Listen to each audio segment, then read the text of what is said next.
الحمدللہ رب العالمین والصلاة والسلام علی رسولہ الکریم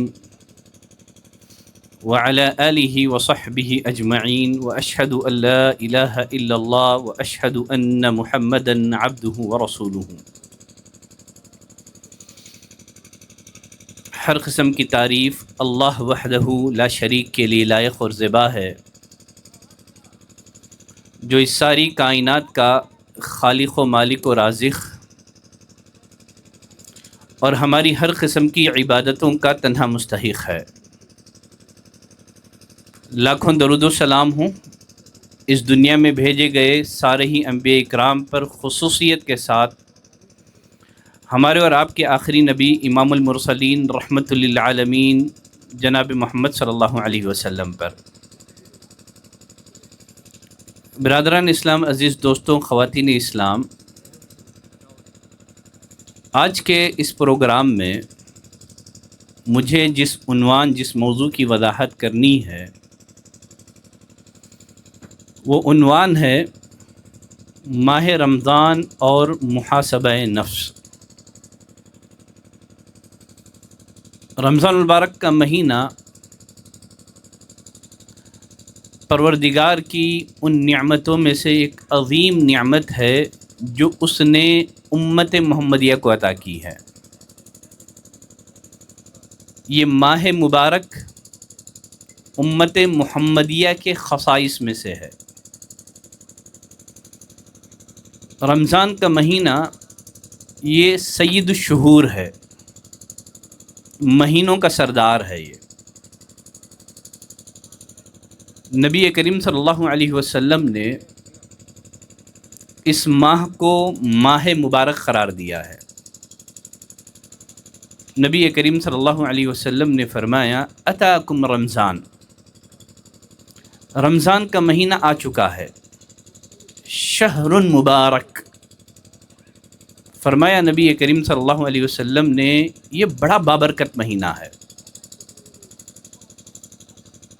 رمضان کا مہینہ باقی مہینوں پر بنیادی طور پر 4 وجوہات کی بنا پر افضل ہے۔ سب سے پہلی وجہ یہ ہے کہ اللہ نے رمضان کے مہینے میں ایک رات رکھی ہے جو 1000 مہینوں سے افضل ہے۔ لیلۃ القدر خیر من الف شہر۔ اللہ نے یہ نہیں کہا کہ یہ رات 1000 مہینوں کے برابر ہے، بلکہ فرمایا یہ رات 1000 مہینوں سے بہتر ہے۔ اور حدیث میں نبی کریم صلی اللہ علیہ وسلم نے فرمایا جو اس رات کی بھلائیوں سے محروم رہا اس سے بڑا محروم کوئی نہیں ہے۔ اس ماہ کے افضل ہونے کی دوسری وجہ یہ ہے کہ اللہ تعالیٰ نے اس ماہ میں آسمانی کتابوں میں سب سے افضل کتاب قرآن مجید کو اتارا۔ جیسے اللہ تعالیٰ نے فرمایا شہر رمضان الذی انزل فیہ القرآن۔ اس ماہ کے افضل ہونے کی ایک تیسری وجہ یہ ہے کہ اس ماہ میں جنت کے دروازے اوپن کر دیے جاتے ہیں، جہنم کے دروازوں کو بند کر دیا جاتا ہے، سرکش شیاطین کو قید کر دیا جاتا ہے۔ اس ماہ کے افضل ہونے کی ایک چوتھی وجہ یہ ہے کہ اس میں نیکیوں کا اجر اور ثواب کئی گنا بڑھا دیا جاتا ہے۔ جیسے نبی کریم صلی اللہ علیہ وسلم نے فرمایا العمرۃ فی رمضان تعدل حجہ یا تعدل حجۃ معی۔ رمضان میں عمرہ کرنے کی فضیلت کیا ہے، رمضان میں عمرہ کرنے کا ثواب کیا ہے؟ فرمایا رمضان میں عمرہ کرنا میرے ساتھ حج کرنے کے برابر ہے۔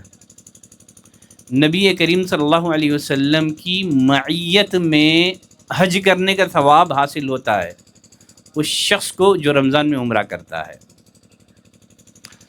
رمضان کا مہینہ در حقیقت ایک تربیتی کورس ہے۔ اس کا مقصد ہمارے اندر تقوی پیدا کرنا ہے، ہمارے اندر پرہیزگاری پیدا کرنا ہے، ہمیں رب العالمین کا مطیع اور فرمانبردار بنانا ہے، گناہوں سے بچنے کا عادی بنانا ہے۔ دیکھیے تقوی کا جو سفر ہے یہ محاسبہ نفس سے شروع ہوتا ہے۔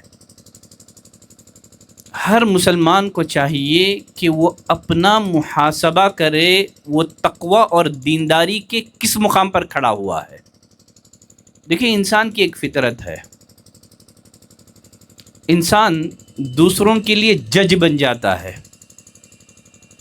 دوسروں کی معمولی غلطیوں پر سختی سے ان کا مواخذہ کرتا ہے، ان کی گرفت کرتا ہے، لیکن اپنے لیے وہ وکیل بن جاتا ہے، اپنی غلطیوں اور کوتاہیوں کے لیے عذر تلاش کرنے لگتا ہے۔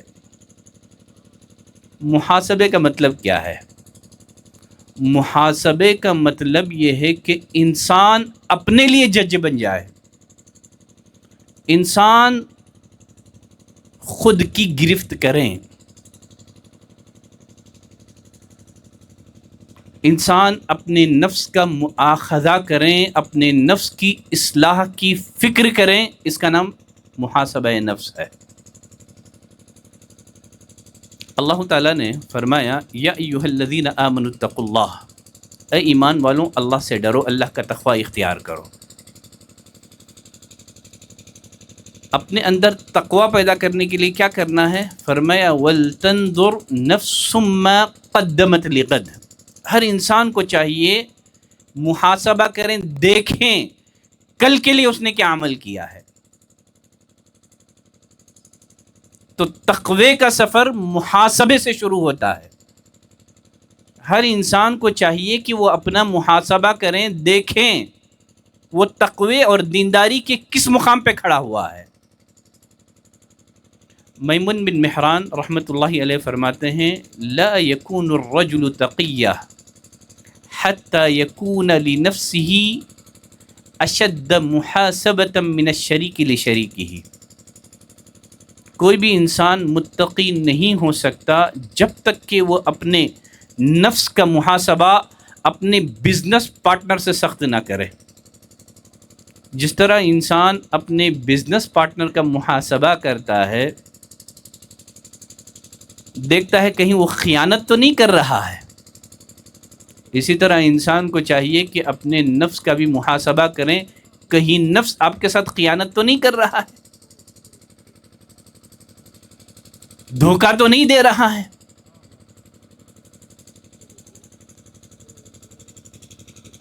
حسن بصری رحمۃ اللہ علیہ فرماتے ہیں جو لوگ دنیا میں اپنا محاسبہ کرتے ہیں، روز قیامت ان لوگوں کا آسان حساب ہوگا۔ جو لوگ دنیا میں اپنا محاسبہ نہیں کرتے ہیں، قیامت کے دن ایسے لوگوں کا سخت حساب ہوگا۔ عمر رضی اللہ تعالی عنہ کا وہ قول آپ جانتے ہیں، بڑا مشہور و معروف ہے، وہ فرمایا کرتے تھے حاسبوا قبل ان تحاسبوا، قبل اس کے کہ قیامت کے دن تمہارا حساب ہو، دنیا میں اپنا حساب کر لو۔ قیامت کے دن ہر انسان کو اس کی کتاب زندگی دے دی جائے گی، اس کی کتاب زندگی اس کے ہاتھ میں تھما دی جائے گی، اس سے کہا جائے گا اقرأ کتابک، یہ تمہارا نام اعمال ہے، یہ تمہاری کتاب زندگی ہے، تم پڑھ کر کے بتاؤ، تم خود ہی فیصلہ کرو، تم اپنی کتاب زندگی پڑھ کر کے بتاؤ آیا تم جنت کے قابل ہو کہ جہنم کے قابل ہو، تم خود فیصلہ کرو۔ تو تقوی کا جو سفر ہے وہ محاسبہ نفس سے شروع ہوتا ہے۔ امام غزالی رحمۃ اللہ علیہ کا ایک قول اس موقع سے میرے ذہن میں آ رہا ہے۔ امام غزالی رحمۃ اللہ علیہ فرماتے ہیں اصلاح نفس کے 4 درجات ہیں۔ اصلاح نفس کا سب سے پہلا درجہ ہے مشارطہ۔ مشارطہ کا مطلب کیا ہے؟ انسان ہر صبح اپنے نفس کے ساتھ شرط لگائے کہ میں گناہ نہیں کروں گا، میں اللہ کی نافرمانی نہیں کروں گا، میں زبان سے جھوٹ نہیں بولوں گا، نگاہوں کی حفاظت کروں گا، حرام خوری سے بچوں گا۔ انسان ہر صبح اپنے نفس کے ساتھ شرط لگائے کہ میں نمازوں کی پابندی اور اہتمام کروں گا، باجماعت نمازوں کا اہتمام کروں گا۔ تو ہر صبح انسان اپنے نفس کے ساتھ شرط لگائے، یہ ہے مشارطہ۔ اصلاح نفس کا ایک دوسرا درجہ ہے، فرماتے ہیں مراقبہ۔ شرط لگانے کے بعد انسان نگرانی کریں، کہیں اس سے مخالفت تو نہ ہو جائے۔ انسان نے اپنے نفس کے ساتھ شرط لگا لی کہ آج میں فرض نمازوں کی پابندی باجماعت ادا کروں گا، جھوٹ نہیں بولوں گا، پھر نگرانی کریں، مراقبہ کریں۔ فرماتے ہیں اصلاح نفس کا ایک تیسرا درجہ ہے محاسبہ۔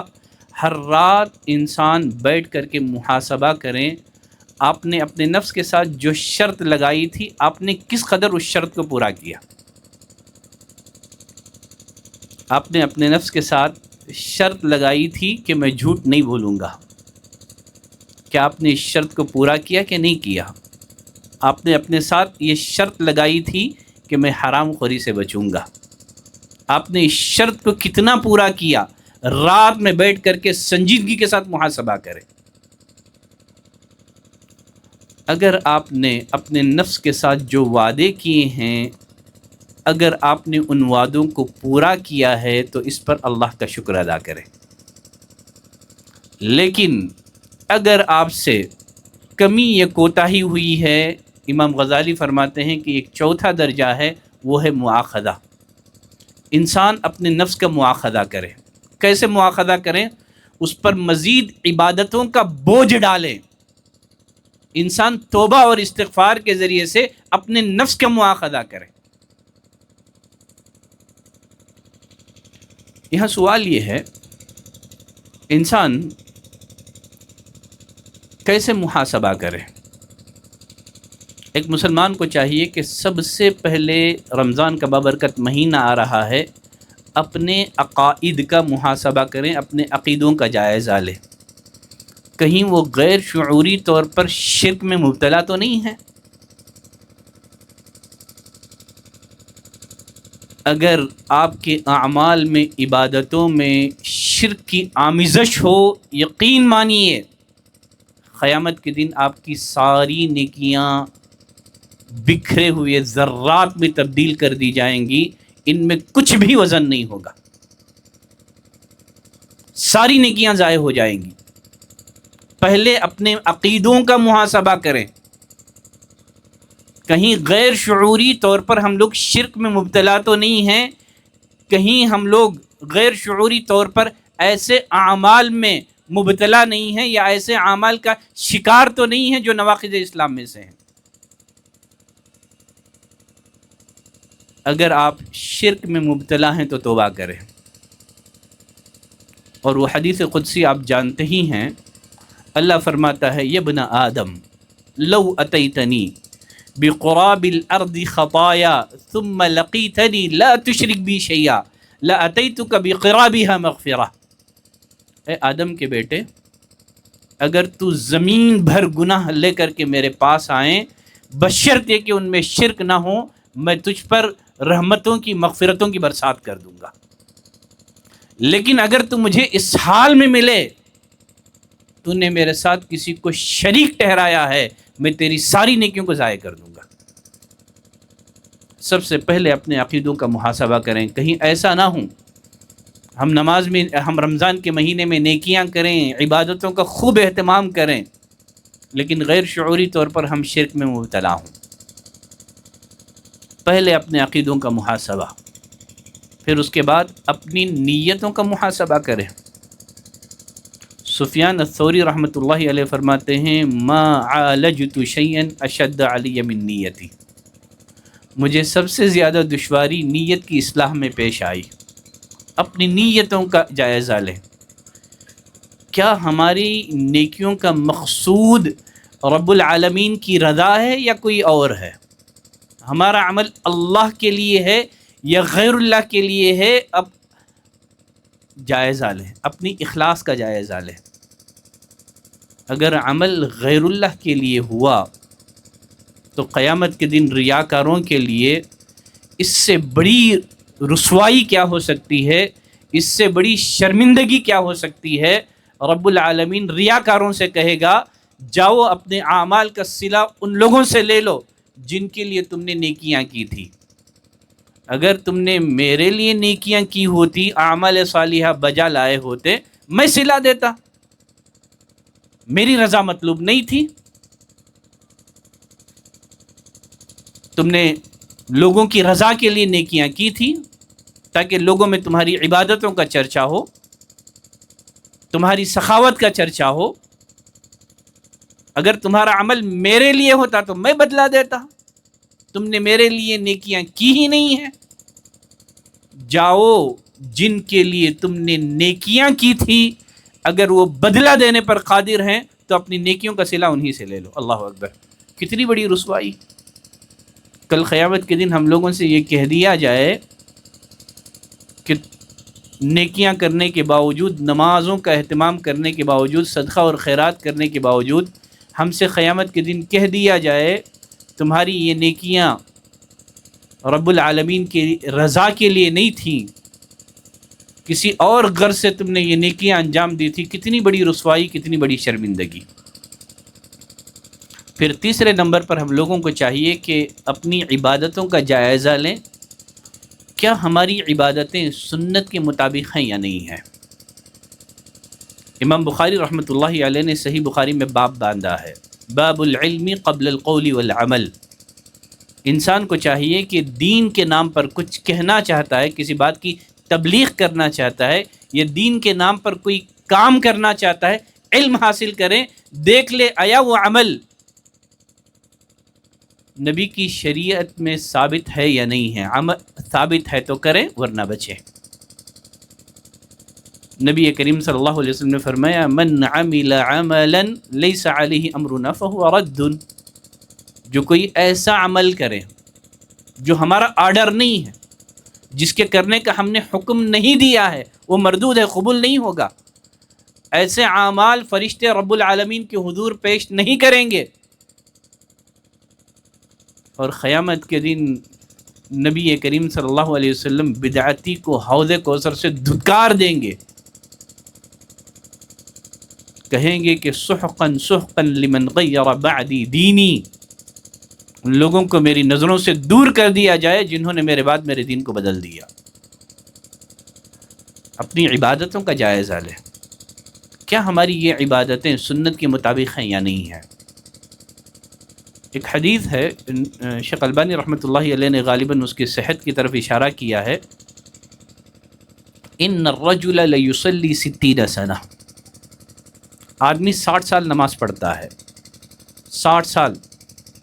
نبی کریم صلی اللہ علیہ وسلم نے فرمایا میری امت کی جو عمریں ہیں، اعمار امتی ما بین 60 الی 70، میری امت کی عمریں 60 سے 70 کے درمیان ہیں، واقلهم من یجوز ذلک، بہت تھوڑے ہوں گے جو 70 کو کراس کریں گے۔ فرمایا ایک شخص 60 سال اپنی زندگی کے نماز پڑھتا ہے، صلات ادا کرتا ہے، لیکن اس کی ایک صلات بھی قبول نہیں کی جاتی ہے، ایک نماز بھی قبول نہیں ہے۔ قیامت کے دن اس کا نام بے نمازیوں کی فہرست میں۔ وجہ کیا؟ آدمی اپنی زندگی میں 60 سال نماز پڑھ کر کے آئے اور اس کا شمار بے نمازیوں میں ہوں، کتنی بڑی رسوائی ہے۔ وجہ صلات کا سنت کے مطابق نہ ہونا، اطمینان سے نماز نہ پڑھنا، رکوع اطمینان سے ہو تو سجدے کو اطمینان سے نہ کرنا، سجدے کو اگر اطمینان سے بجا لایا جائے تو رکوع میں اطمینان کا مظاہرہ نہ کرنا۔ اپنی عبادتوں کا محاسبہ کریں، آیا ہماری عبادتیں سنت کے مطابق ہیں یا نہیں ہیں۔ اللہ نے فرمایا الذی خلق الموت والحیات لیبلوکم ایکم احسن عملا، اللہ نے موت اور زندگی کو پیدا کیا۔ کیوں پیدا کیا؟ تاکہ تمہارا امتحان لیں، آزمائیں تم میں کا کون احسن عمل والا ہے۔ احسن عمل کس کو کہتے ہیں؟ فضیل بن عیاض رحمۃ اللہ علیہ احسن عمل کی تفسیر کرتے ہوئے فرماتے ہیں احسن عمل وہ ہے جو اخلص بھی ہو، اصوب بھی ہو، خالص بھی ہو، ایک دم درست بھی ہو۔ فضیل بن عیاض رحمۃ اللہ علیہ سے پوچھا گیا عمل کے خالص ہونے کا مطلب کیا ہے؟ فضیل بن عیاض نے کہا عمل کے خالص ہونے کا مطلب یہ ہے کہ وہ عمل اللہ کی رضا کے لیے کیا گیا ہو۔ فضیل بن عیاض سے پوچھا گیا عمل کے درست ہونے کا مطلب کیا ہے؟ فضیل بن عیاض نے کہا عمل کے درست ہونے کا مطلب یہ ہے وہ عمل سنت کے مطابق ہو۔ اگر عمل میں اخلاص ہو، عمل سنت کے مطابق نہ ہو تو قبول نہیں ہوگا۔ عمل سنت کے مطابق تو ہو لیکن اخلاص نہ ہو تب بھی مردود ہے۔ امام مالک رحمۃ اللہ علیہ فرماتے ہیں السنت کسفینۃ نوح، اے لوگوں یہ جو سنت ہے نبی کریم صلی اللہ علیہ وسلم کی نوح علیہ السلام کی کشتی کے مانند ہے۔ من رکبہا نجا، جو نوح کی کشتی میں سوار ہوا کامیاب ہو گیا، طوفان سے نجات حاصل کر لیا، اور جس نے نوح کی کشتی میں سوار ہونے سے انکار کیا طوفان نوح میں غرق ہو گیا۔ اسی طرح نبی کریم صلی اللہ علیہ وسلم کی سنت کی مثال ہے۔ سنت یہ نوح علیہ السلام کی کشتی ہے، اور یہ بدعات کیا ہیں؟ یہ طوفان نوح ہے۔ اگر عمل سنت کے مطابق نہ ہو تو پھر ایسا انسان بدعتوں کے طوفان میں غرق ہو جاتا ہے۔ تو اپنی عبادتوں کا جائزہ لیں، اپنی عبادتوں کو سنت کے مطابق ادا کریں۔ دیکھیے اللہ کو عمل کی کوانٹٹی مطلوب نہیں ہے، عمل کی کوالٹی مطلوب ہے۔ کہا کہ اللہ نے موت اور زندگی کو پیدا کیا تاکہ آزمائیں تمہیں کا کون بہتر عمل کرنے والا ہے۔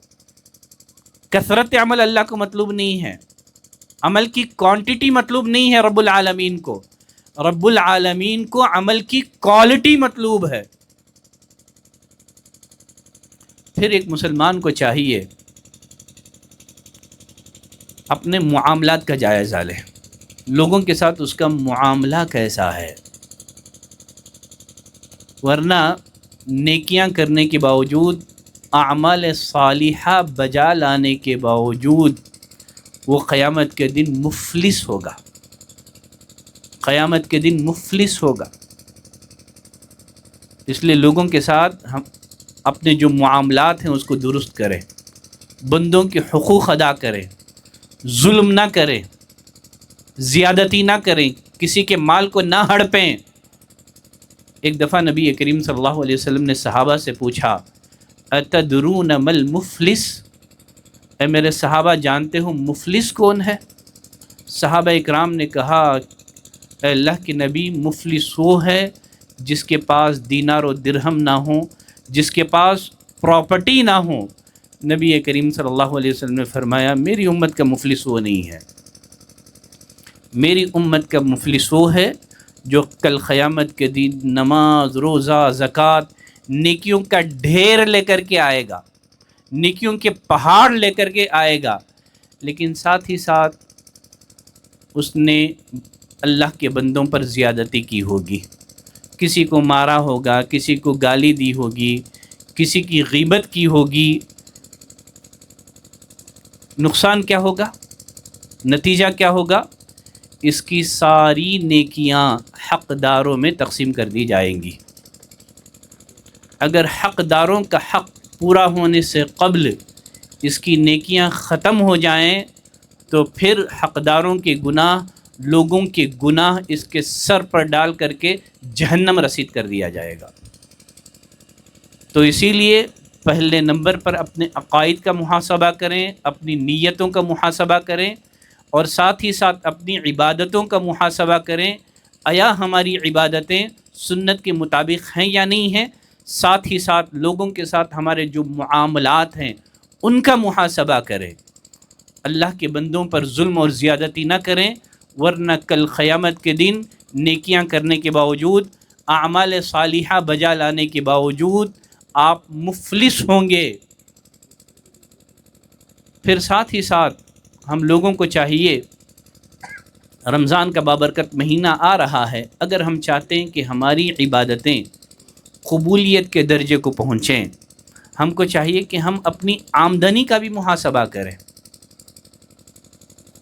آمدنی کا محاسبہ کریں، ہماری آمدنی حلال کی ہے یا حرام کی ہے۔ ابو ہریرہ رضی اللہ تعالیٰ عنہ کی وہ مشہور و معروف حدیث آپ جانتے ہی ہیں، جس میں نبی کریم صلی اللہ علیہ وسلم نے فرمایا ان اللہ طیب لا يقبل الا طیبہ، اللہ پاک ہے، صرف پاکیزہ عمل ہی کو قبول فرماتا ہے۔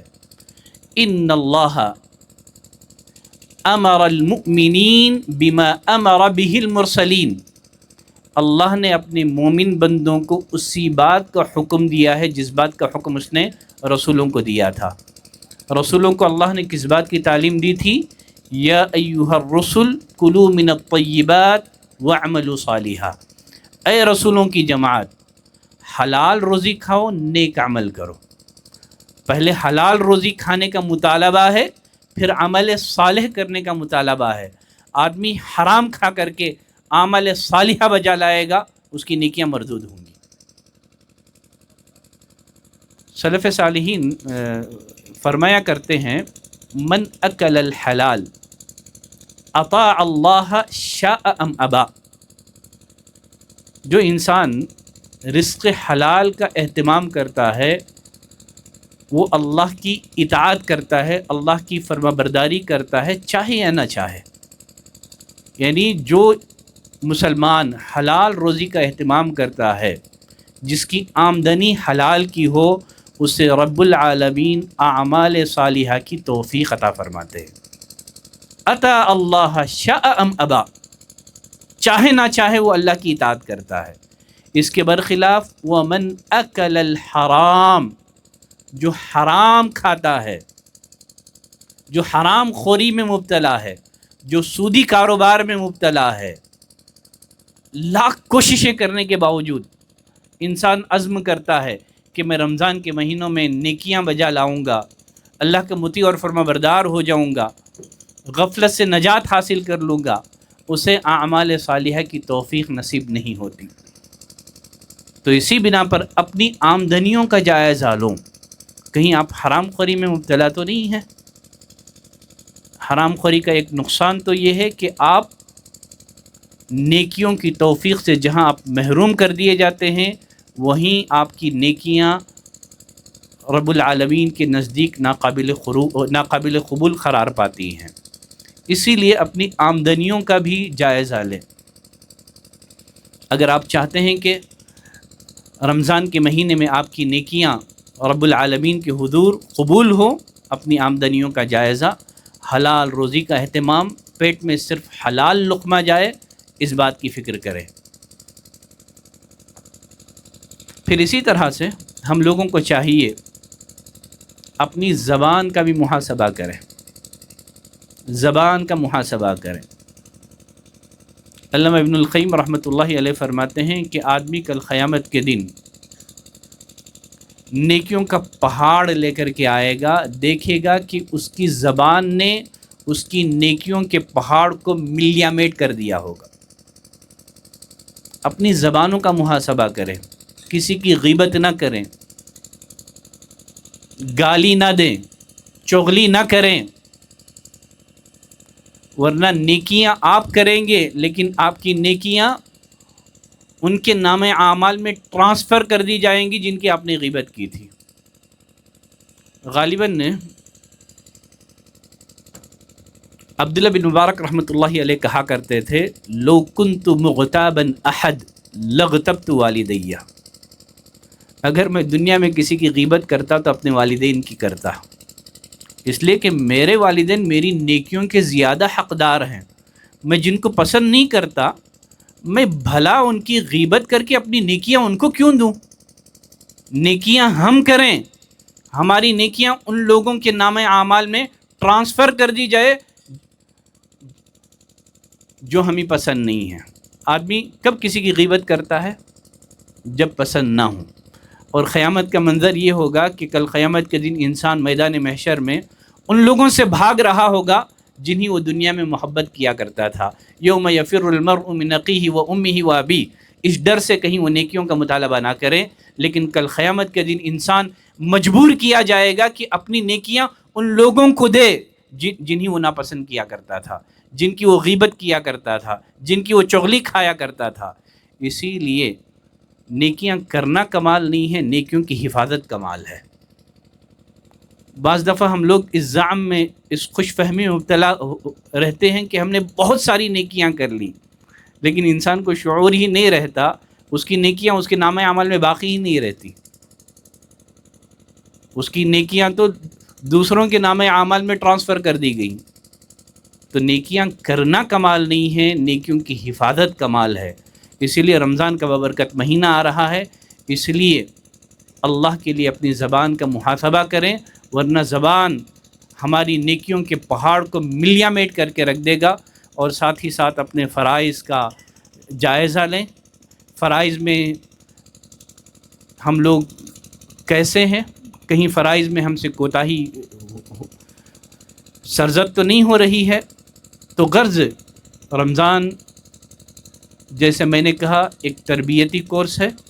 رمضان کا مقصد ہمیں متقی بنانا ہے، لیکن تقوی کا جو سفر شروع ہوتا ہے وہ محاسبے سے شروع ہوتا ہے۔ انسان کو چاہیے کہ رمضان کا بابرکت مہینہ بہت جلد ہم پر سایہ فگن ہونے والا ہے، اپنے نفس کا محاسبہ کریں۔ محاسبے کا ایک بڑا فائدہ یہ ہوگا، انسان کو اس کی کمی کوتاہی سے آگاہی حاصل ہوگی۔ جو لوگ محاسبہ کرتے ہیں پتہ چلے گا ان کے اندر کمیاں کیا ہیں، کوتاہی کیا ہیں، اصلاح کا موقع ملے گا۔ جو لوگ محاسبہ نہیں کرتے ہیں انہیں اپنی کمیوں اور کوتاہیوں کی اصلاح کا موقع نہیں ملتا ہے۔ تو غرض رمضان کا بابرکت مہینہ قریب ہے، اللہ سے دعا کریں کہ پروردگار ہماری عمروں کو دراز کر دیں تاکہ اس ماہ مبارک کو ہم لوگ پا سکیں، اس میں زیادہ سے زیادہ نیکیاں کر سکیں۔ انشاءاللہ آج کے اس مناسبت سے اتنی مختصر سی گفتگو کافی ہے۔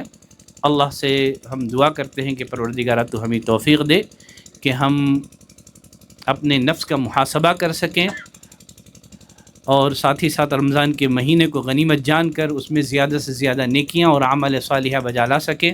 صلی اللہ علی نبینا محمد وعلی آلہ وصحبہ وسلم تسلیما کثیرا۔